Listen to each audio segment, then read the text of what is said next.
4시간 전에 마감한 트레이더가 잠깐 졸았다가 정신 차리고 전하는 글로벌 마켓 리뷰 델타 원입니다. 드디어 글로벌 시장이 이틀 연속 음봉을 맞았고 주봉으로도 음봉을 기록해서 마감을 했네요. 헌데 우리 시장 어제까지만 해도 외국인들이 선물 매수를 잔뜩 담고 했는데 결국 또 다 싹 털어냈죠. 어떻게 내가 들어가면 꼭지냐라는 게 이 추세 추종자들이 달고 살아야 할 숙명이긴 하지만 외국인들 아주 지긋지긋할 겁니다. 자, 이제 뭔가 시장에 의미 있는 변화가 생기는 것일까요? 델타원과 함께 꼼꼼하게 살펴보도록 하겠습니다. 먼저 아시아 세션 갑니다. 코스피 시장은 초반 갭 다운이 좀 과하다 싶을 정도로 나왔습니다. 전일 해외 시장 조정폭에 관계없이 이렇게 시초가를 형성시키고 그 이후로도 오전 10시경 저점을 찍을 때까지 외국인들은 정말 부지런히 선물 매수분을 손절해야 되는데요. 그러게 어제 왜 올렸대 라는 생각이 들겠지만 추세 추종자들은 이런 박스권에서 계속 터지다가 한 번 추세를 따라가게 되면 그동안의 손실을 모두 보상받게 됩니다. 그런데 경험이 적은 투자자나 주니어 트레이더들은 추세 추종이 맞다는 것을 알면서도 이렇게 오랜 기간 손실을 누적하다 보면 MDD, 그러니까 그 누적 연속 손실에 치여서 퇴출되게 되거나 아니면 로직을 뭐 뜯어 고쳐서 어떻게든 안 깨먹으려고 오버피팅을 하게 되는데 사실 그런 게 정답이 아니에요. 레버리지 관리가 핵심입니다. 지금은 시스템 트레이딩이 몇 세대까지 진화했는지 좀 모르겠지만 여러 세대를 관찰해 오면서 제가 내린 결론은 매매에 대한 로직 같은 거는 복잡할 필요가 없어요. 시장 변동성이 커질 때 추세 추종하고 변동성이 죽을 때 뭐 비추세를 하거나 뭐 커버드콜 같은 소극적 매매를 하고 기대 수익을 그렇게 낮추다 보면 결국 YOY로 플러스를 만들어요. 근데 내가 갖고 있는 돈 몇 억이다 그러면 그걸 거기서 매달 몇 천을 벌어야 된다? 그런 생각을 하면 시장을 자꾸 쥐어짜게 됩니다. 그러면 시장이 지르는 비명소리에 계좌가 찢어지게 돼요. 이거 초반부터 엉뚱하게 세버렸는데요. 요지는 외국인들이 계속 추세 추종 매매를 하면서 올해 들어서 엄청 터지고 있지만 외국인 걱정할 필요 없어요. 언젠가 그들이 싹쓸이 할 거라는 것을 알고 있으니까요. 아무튼 다시 시황으로 돌아가서 외국인들은 장 시작 후 1시간 만에 선물을 모두 손절했습니다. 그리고 나서는 시장이 껌딱지를 붙여버렸죠. 그렇게 변동성을 계속 주게 되는데 이제 내재 변동성 13포인트대로 내려와 버렸어요. 여기서 이런 질문이 생길 수 있죠. 어제도 시장이 꼼짝마 하고 가만히 있었더니 변동성이 증가를 했는데 오늘은 왜 변동성이 증가하지 않는가라고요. 어제는 시장이 하락을 한 게 볼트레이더 입장에서는 정상적인 시작이었어요. 근데 그걸 거스르고 더 이상 빠지지 않으니까 볼트레이더들이 스프레드를 벌린 겁니다. 새로운 새로운 추세 발생이 가능성을 인정한 것이죠. 그래서 외국인들은 그 추세가 아래가 아니라 위라고 생각해서 점심경부터 선물을 위로 질러댄 것인데 글로벌 시장 돌아가는 분위기가 잘못 걸렸다 이거였죠. 그래서 그 목요일날에 지른 양만큼 싹 손절매를 하고 나니까 시장은 다시 추세가 없는 시장이 돼서 변동성이 죽은 것입니다. 자, 그런데 어제 제가 대놓고 유튜브 영상 그 썸네일로 시장이 부서질 거다라고 이야기를 했었고 풋옵션을 사는데 시점을 아주 나름 정확하게 찍어서 이야기를 했었어요. 오후에 시장이 들어 올려질 때 풋옵션을 사자고요. 무슨 점쟁이 그런 게 아니고요. 전체 시장을 조망해 보면 그게 가장 이상적인 상황이기 때문에 그런 시점을 잡은 것입니다. 포지션을 오버나잇 하려고 하면 어쨌든 해외 시장이 받쳐줘야 돼요. 또한 싸게 사는 것도 중요합니다. 특히 선물은 순수한 방향성 플레이지만 옵션을 사거나 파는 것은 방향성 외에도 다른 요소들이 많이 필요합니다. 그래서 초반에 방향성을 따라잡아야 할 때가 있고 기다렸다가 유리한 가격에서 포지션을 쌓아야 할 때가 있습니다. 초반에 방향성을 따라잡아야 하는 것은 신규로 미결제 약정들이 쌓이면서 방향성을 만들어 나갈 때입니다. 그러나 오늘은 초반에 외국인들이 손절매하기 바빴어요. 이런 날은 하락이 나왔다고 바로 쫓아가는 것도 반대로 상승할 거라고 미리 들어가는 것도 위험합니다. 당초에 방향성을 보이는 플레이어가 없었기 때문이죠. 그렇다면 왜 오후 시장에 풋옵션을 사자는 이야기를 했을까요? 그것은 최근 며칠간 아시아 시장에서 어쨌든 강세 모습이 나타났기 때문에 현물 매수가 오후 장에 들어올 가능성이 있었어요. 그래서 그걸 기다렸다가 숏 포지션을 삼을 기회로 삼자는 것이었습니다. 물론 현물 매수가 들어온다 하더라도 선물 매도 압력이 높으면 그럴 기회를 주지 않을 수 있지만 그러면 그런 대로 종가 무렵에 포지션을 잡으면 되고요. 아무튼 모든 상황을 예측할 수는 없지만 가장 유리한 상황에서 포지션을 잡으려고 노력하는 것이 옵션 거래자들에게는 꼭 필요한 덕목입니다. 자꾸 시황 이야기하다가 이야기가 새네요. 어쨌든 외국인이 손절매가 끝나자 시장은 일시적으로 반등하기도 했는데요. 오전 10시 이후로 중화권 증시가 생각보다 갭다운이 약하고 반등도 나오기 시작하자 우리 시장도 방향성을 거두어들이긴 했지만 기본적으로 외국인이 선물 매수가 새로 들어오진 않았습니다. 내내 시장 베이시스가 어제보다 더 약했고 그래서 초반에는 프로그램 매도가 시장을 지배했었죠. 하지만 점심 이후로 시장이 더 이상 밀리지 않자 어제에 이어 또 오후 1시부터 시장은 아주 조심스럽게 상승을 했는데요. 장중에 들어왔던 일부 외국인 숏 포지셔너들이 시장이 밀리지 않자 매도를 걷어내기 시작합니다. 그렇게 스멀스멀 올라가는 것을 견디지 못한 외국인들은 오후 2시에 강한 숏 커버링을 하게 되고 시장은 434.55에서 한동안 움직이게 됩니다. 현물장이 더 이상 밀리지 않으면서 올라간 것인데 시장이 변동성이 없는 가운데 삼성전자를 포함해 대형주들의 매도 물량이 공급되지 않자 반등한 현상은 그만큼 유동성이 많다는 것을 반증하긴 하지만 계속 이 자리에서 에너지를 압축하다 보면 시세가 어디론가 분출되게 됩니다. 그게 꼭 아래가 될 것이라는 법은 없지만 이번 주 주봉을 보면 2주 연속 음봉이 나오다가 직전 음봉이 상단을 돌파하는데 실패하고 딱 가운데 끼어 있는 자리라서 다음 주 주봉이 양봉으로 나오게 되면 시세가 크게 위로 열리게 되고 또 갭다운이 나온다면 그것 또한 아래로도 시세가 열릴 수 있는 자리이기 때문에 옵션 매수를 해볼 만한 자리가 된다는 것입니다. 만약 오후에 시장이 상승할 때 외국인들이 선물 말고 현물도 같이 샀으면 저는 인정을 했을 거예요. 근데 현물은 사지 않았죠. 또 선물 베이시스도 계속 약했고요. 결국 지수는 한동안 버티다가 외국인들이 매수했던 선물을 아래로 다 까면서 풋옵션을 살 기회만 주고 간 셈이 되었습니다. 옵션 시장에서는 이번 주까지도 기관들은 거의 매매를 하지 않았죠. 직전주 대비 등가격 양합이 1포인트 넘게 감소하긴 했지만 변동성이 감소분을 고려하면 거의 빠지지 않은 것이에요. 따라서 기관들이 이번 주에 매매를 쉬다시피 가볍게 한 것은 어쨌든 적절한 선택이었다고 봅니다. 다만 개인들이 계속 콜매수와 풋매도를 하면서 델타를 위로 쌓고 있는데 이거 자칫하면 사고 날 수 있겠다는 생각도 드네요. 자, 여기까지 하고 유럽 세션 갈게요.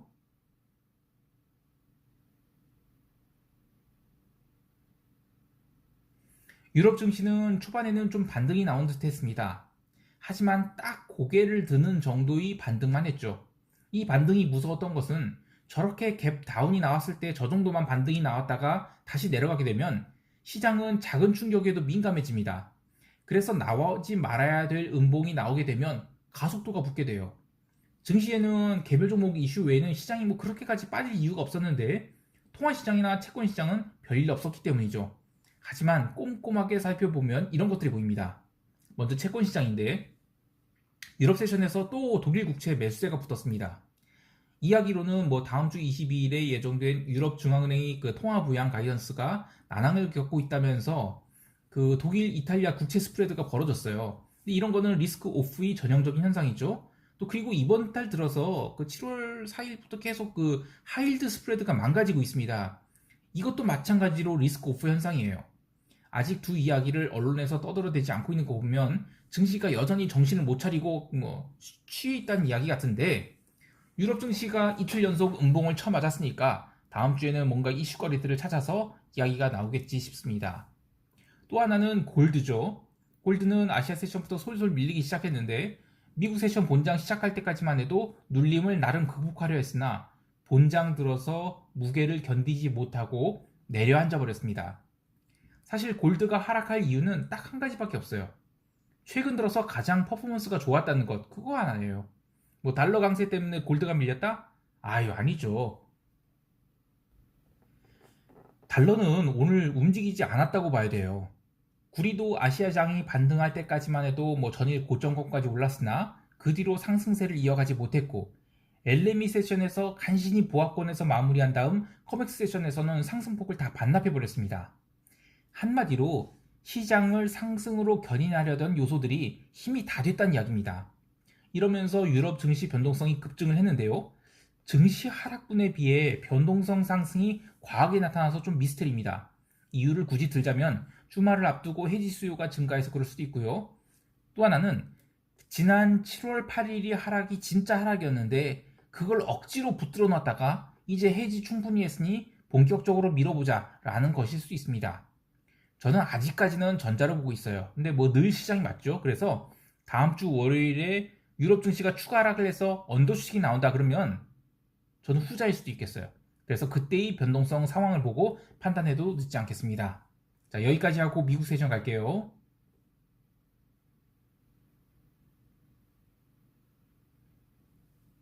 미국 지수 선물은 아시아 세션 점심까지는 조용하다가 오후 들어서 그 BOJ가 ETF를 매입한다는 메신저가 돌면서 살살 올라가기 시작했습니다.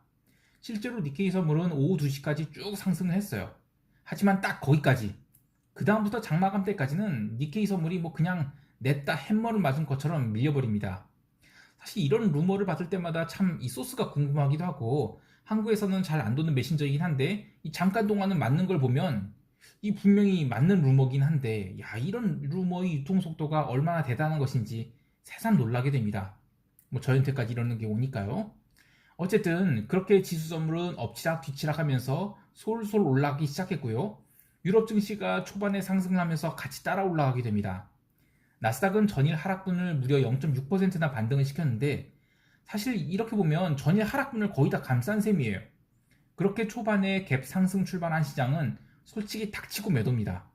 다시 롱으로 간다 해도 일단 닥치고 매도인 것이 본장 시작 직전인 나스닥 지수 가격은 주봉을 양봉으로 돌린 상태였죠. 당일 일봉이 주봉 완성인 상태에서 그러니까 당일 하루만 끝나게 되면 주봉이 완성된단 말이에요. 그런데 주봉을 또 양봉으로 만든다고 하면 시장은 정말 강한 장이 됩니다. 하지만 개별 종목들 보면 전혀 매수하고 싶은 생각이 들지 않았죠. 애플, 마이크로소프트, 넷플릭스 이런 것들 어거지로 갭상승 만들어 놓고 그래서 이건 닥치고 매도하는 기회로 삼아야 돼요. 마침 유럽 세션도 이미 초반에 윗골이 다 만들어 놓고 미국 세션이 어떻게 움직일지 기다리고 있었던지라 시가에 뭐 어떤 포지션을 잡아야 될지는 너무 분명했죠. 하지만 본장의 흐름은 포지셔너들한테 특히 숏돌이 애들한테 상당히 스트레스 줬습니다. 갭 상승한 부분이야 빨리 되돌아냈지만 전일 저가선 부분에서는 시장은 좀처럼 변동성을 상승시키지 않으면서 지지를 받았어요. 개별 종목들은 이미 다 망가져 있는데 왜 지수가 내려가지 않았을까요? 그것은 역설적이게도 풋옵션을 들고 있는 녀석들이 너무 많아서입니다. 이게 무슨 얘기냐면 그 CNN에서 발표되는 Fear and Greed 인디케이터 같은 거 보시면 시장이 계속 고점 갱신하고 있는데도 이 Fear 쪽에 가깝게 돼 있어서 좀 지표가 이상하다라고 생각되시는 분들이 있을 거예요. 그 인디케이터의 구성 요소 중에 콜레이션이라는 게 있어요. 시장이 상승할 때는 콜옵션 거래량이 많고 하락할 때는 풋옵션 거래량이 많기 때문에 지금처럼 풋옵션 거래량이 많으면 피어로 본다라는 겁니다. 참 제가 퀀트를 싫어하거나 무시하진 않지만 이 퀀트의 한계에 대해서는 종종 이야기를 해요. 왜 풋옵션 거래량이 많을까에 대한 깊은 고민을 하지 않는 거죠. 단순 상관계수가 1에 가까운 것들을 찾아서 꽤 맞추는 것이 한계예요. 트레이딩을 해왔어야죠. 옵션 거래량이 많은 이유는 두 가지가 됩니다. 첫 번째는 투기 수요가 들어갈 때 그리고 나갈 때, 두 번째는 해지 수요로 롤링업이나 롤링다운 할 때죠. 두 번째에 대해서는 제가 뭐 여러 차례 얘기를 했으니까 오늘은 첫 번째에 대해서만 중심으로 얘기를 해볼게요. 자, 이것은 미국 시장 얘기를 하는 것이니까 한국 시장과는 관계가 없어요. 그런데 메커니즘을 이해하자는 측면에서 한번 들어보시기 바랍니다. 미국은 지수 선물 옵션보다는 개별 주식 옵션 시장이 훨씬 더 크고 또 개인 투자자들이 참여가 많아요. 그런데 작년부터 개인 투자자들이 옵션 거래가 굉장히 많아졌죠. 특히 콜 옵션 거래가 많았습니다. 실제로 지수가 상승하고 개별 종목도 상승이 많으니까 이 콜 옵션 거래에 맛을 들린 투자자들이 많았을 겁니다.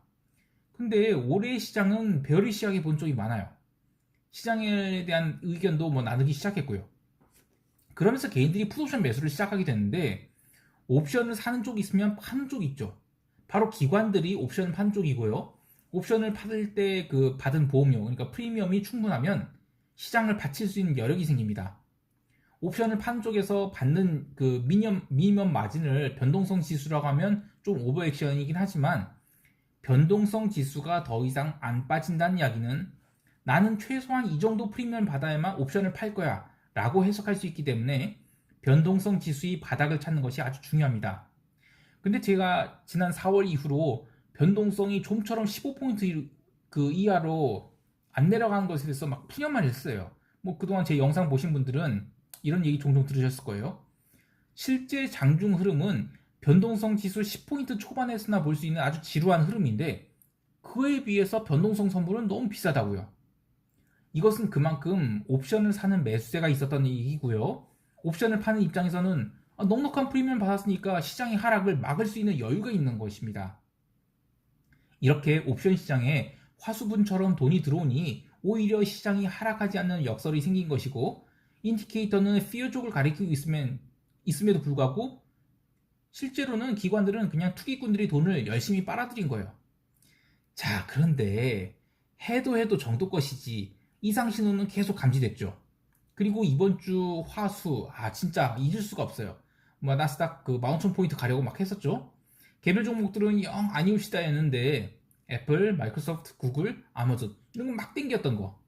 그때 S&P 콜옵션이 막 따따블 가고 막 따블 가고 했어요. 근데 그게 마지막 피날레였고요. 오늘 옵션 만길이었죠.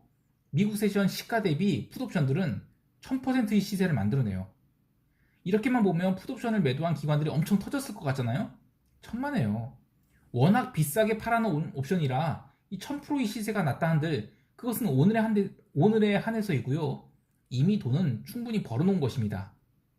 이야기가 길어졌는데 그래서 오늘 지수 하락에도 불구하고 변동성 지수는 얼마 오르지 않았습니다. 왜? 지금도 옵션이 비싸기 때문이죠. 옵션이 비싸게 팔리는 것은 그만큼 옵션을 사는 수요가 많은 것이고요. 옵션을 비싸게 파는 기관들은 앞으로도 시장을 잘 방어할 것인데 그 임계점이 터지게 되면 그 다음부터는 두 번째 상황이 발생하게 돼요. 바로 투기 수요보다 더 무서운 해지 수요가 발생하는 것이죠. 그래서 시장이 완전히 바닥을 치고 막 난리가 났을 때 그때는 투기 수요보다는 해지 수요가 많아서 그때가 그 풋콜레이쇼가 뒤집히는, 그래서 풋콜레이쇼를 바닥의 신호로 잡을 수 있는 겁니다. 자, 그런데 오늘은 미국 옵션 만기라서 반대편 옵션을 때리면 델타를 추적할 수가 있어요. 그러니까 해지 수요, 그러니까 롤링다운이 수요가 많지 않았을 겁니다. 자, 그런데 다음 주에 새로운 옵션 만기가 시작되면 이제부터는 본격적인 해지 수요가 생길 거예요. 단 변동성을 여기서 더 증가시킨다는 전제 하에요. 시황 이야기를 해야 되는데 너무 어려운 이야기를 하게 됐네요. 이런 이야기가 내용은 뭐 나름 수준 높고 의미 있는 이야기지만 일반 시청자들한테는 좋은 평가를 받을 수 없어서 참 이게 딜레마입니다. 그래도 채널이 전문성을 지키도록 할게요. 자, 다시 시황 이야기로 돌아와서 오늘 기술주들 심각하게 망가졌어요. 엔비디아 이번 주에만 거의 뭐 10%는 안 되지만 거의 9. 몇 프로 이런 하락을 했고, 또 장 초반에 강했던 뭐 인텔이나 애플, 아마존, 넷플릭스 이런 것도 최대한 망가졌어요. 근데 제가 질문 하나 해보죠. 최근 3개월간의 기술주의 랠리를 가져온 게 뭡니까? 금리가 하락 반전해서 그렇다고 하는데 이번 주 채권 보면 아주 슈팅을 해서 지난 7월 8일 그 채권 폭등 때의 가격에 근접을 했어요. 그리고 그때 나스닥 급락을 했었죠. 그때도 얘기했지만 채권 가격이 오르는 것은 이제는 리스크 오프예요. 아주 오래전 이야기를 하면, 그러니까 2008년 이전 이야기입니다. 그때는 채권과 주식은 상관계수가 마이너스 1에 가까웠어요. 그래서 채권과 주식의 자산 배분을 하고 주기적으로 리밸런싱을 하면 해지도 되고 아주 좋은 포트폴리오가 됐죠. 근데 리먼 쇼크 이후 QE를 하게 되면서 그 다음에는 이 마이너스 1이 플러스 1 쪽으로 급격하게 바뀌게 돼요. 그러니까 채권과 주식이 같이 오르고 같이 내렸어요.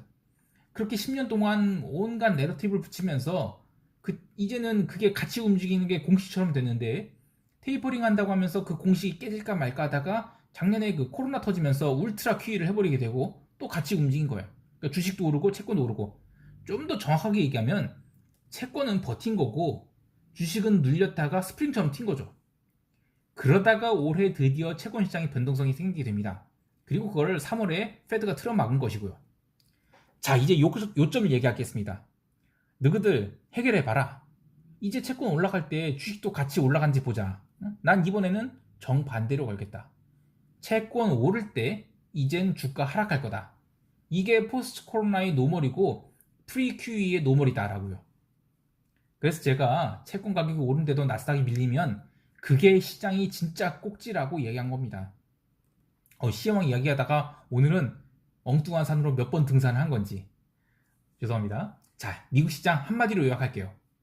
오늘 IB들이 미국 지수 옵션 그 만기를 맞이해서 어떻게든 시장을 틀어막아서 급락을 막긴 했는데 다음 주에 본격적인 하락이 나올 수 있는 조건들을 갖췄다라고 할 수 있겠어요. 이제 시장 총평하면서 대응 전략 이야기해 볼게요.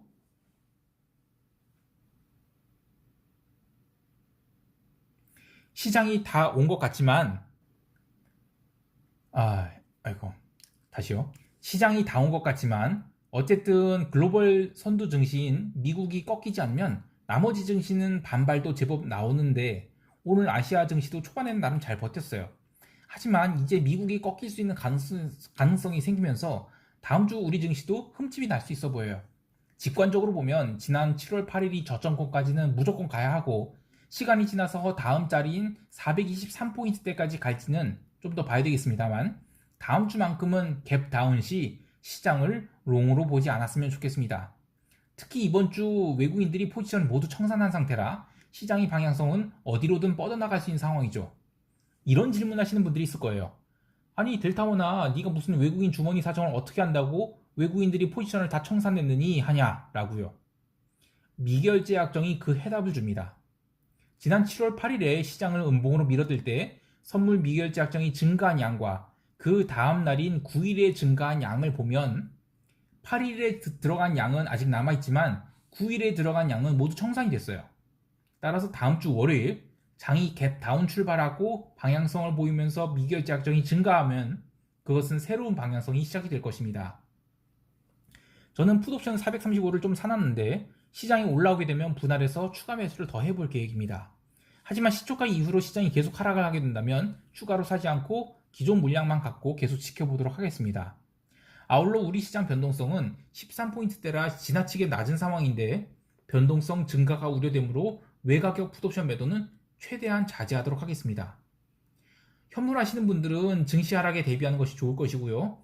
제가 개별 종목 언급하기는 좀 그렇지만 시총 상위 주식 중 땡땡땡 주식은 숏포지션이 좀 있는데 거기에 좀 세게 얹어서 밀어보도록 하겠습니다. 내러티브 앤 넘버스 어쩌고 하면서 퍼 400 이상을 용인했는데 그것은 시장이 상승에 취해 있을 때 얘기고 한번 뜨거운 맛을 보여줄 생각입니다. 그러다가 제가 딜 수도 있고요. 어쨌든 해외 시장은 좀 고민이 됩니다. 오늘 미국 지수가 이틀 연속 음봉이 나왔다고 해도 사실 그 폭이 얼마 되진 않아요. 그리고 아래에 21선이 존재하기 때문에 여길 까 내려가면 대형 사고가 나겠지만 말아올리면 또 만만찮게 말아올릴 거예요. 저는 S&P 숏과 나스닥 숏을 좀 갖고 있는데 S&P는 오늘 21선까지 밀어버리게 되면 절반은 줄이고 4310선에 대놓는데 체결을 안 시켜줬어요. 하지만 그 이유는 이 옵션 만기 때문에 급락을 막으려고 어떻게든 4320선에 맞춰놓은 것이 그렇기 때문에 안 내려왔다고 보고요. 그래서 저는 아시아 세션에선 언더슈팅이 충분히 나올 수 있다고 봐요. 따라서 아시아 세션에서 갭 다운이 나오게 되면 계속 홀드하다가 유럽 세션 중반쯤에 상황 봐서 정리하거나 해지를 하겠으며 나스닥은 해지 없이 계속 밀어보겠습니다. 그리고 채권 시장을 주목하고 있는데 기술적으로는 채권 시장이 여기서 오버슈팅이 날 수 있다고 봐요. 하지만 채권 시장이 오버슈팅이 난다면 대단한 리스크 오프 이슈가 있어야 될 텐데 아직까지는 못 찾겠어요. 그래서 이것은 주말에 리서치를 더 해보도록 하겠습니다.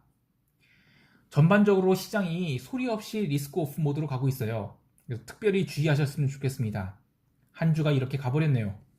제가 멤버십을 오픈한 지 한 달이 됐는데 미흡한 점이 많음에도 불구하고 몇 분들이 이제 응원을 해주셔서 정말 감사드립니다. 멤버십에 가입하신 분들께 커뮤니티 게시판을 통해서 나름 양질의 장중 브리핑을 제공하려고 노력을 하고 있지만 이게 사실 유튜브보다 체력적으로 더 힘드네요. 이 부분에 대해서는 할 수 있는 한계를 좀 정해서 제공하도록 하겠습니다. 내용이 어렵지만 나름 최선을 다해서 컨텐츠를 만들고 있으니까 잘 봐주시면 감사하겠습니다. 그리고 셰리나 나와도 셰리니는 여름에 휴가 안 갑니다. 왜? 날 더운데 뚱뚱한 몸 끌고 다니기 힘들어요. 한 주 고생 많으셨습니다.